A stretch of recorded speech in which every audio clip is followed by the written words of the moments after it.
So this one is an example of the theater that they have. It's a hybrid theater wherein around 20 to 30 students are inside the room and the others are on virtual classes.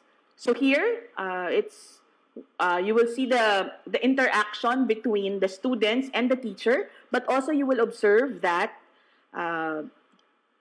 it only does not contain the students and the teacher, but also has a technician who helps manage the class.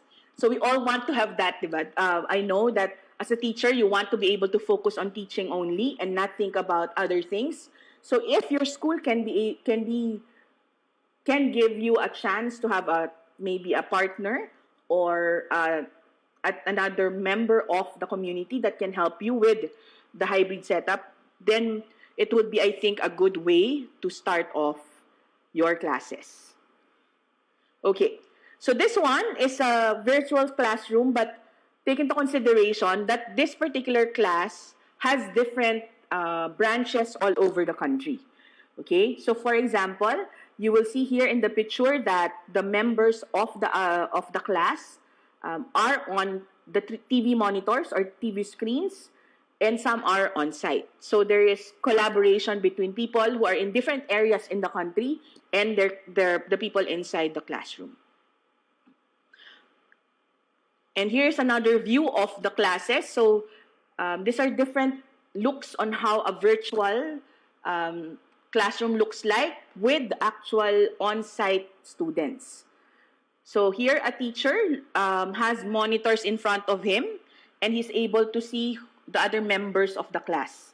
On the other hand, there are also around 20 students who are on site. So the teacher is able to interact both from his perspective, which is seeing the entire class, but some of them are actually virtual.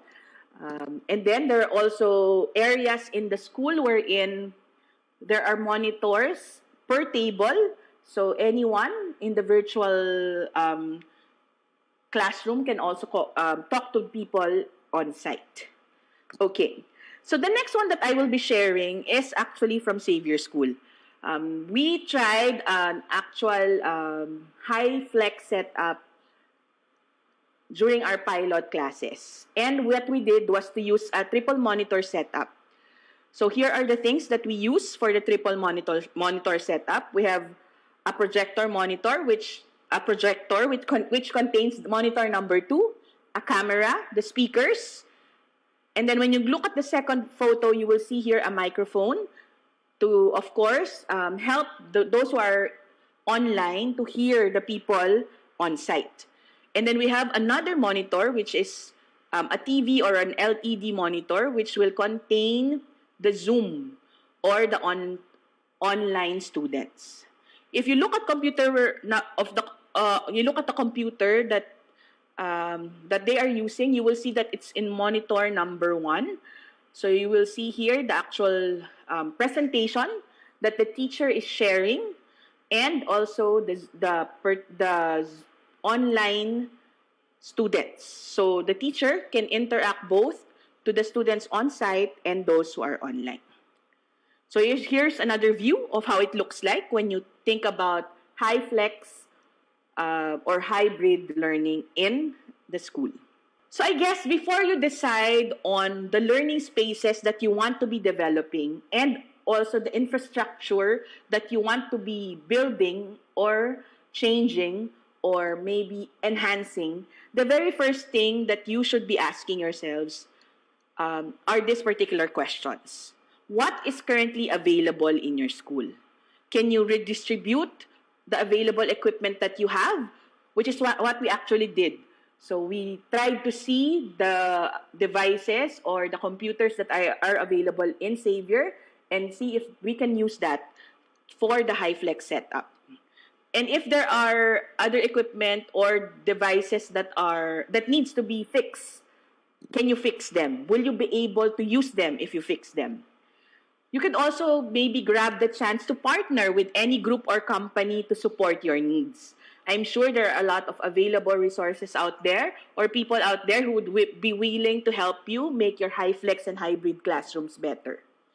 Or you can also think of the outdoor or other areas in the school that you can use for additional classrooms or resources. So today, what we talked about was, before we decide the learning spaces that we're going to do, we had to answer the questions: what, when, how, and who. What do we need? What else do we want to do? When do we actually need it? When will we do it? Or how? How are we supposed to do it? What are the things that we are supposed to do? And the last question is who? Who should be doing it? Who are we doing it for? I guess these particular questions will be changing every now and then. Initially, in the planning stage, I'm sure the questions that you will be asking yourselves will be different when you actually do the implementation of the Hyflex or hybrid setup. One thing that you should remember is that it should be flexible because we don't know what will happen in the future. We don't know yet if we're going to be able to continue with the hybrid or Hyflex setup, or do we actually move on to face-to-face for the entire school, or if things would go back to the worst part of the pandemic and we all go back to remote learning. The thing that you should be thinking about is, how can my current learning space or infrastructure cope with the changes that will happen once we start with the school year?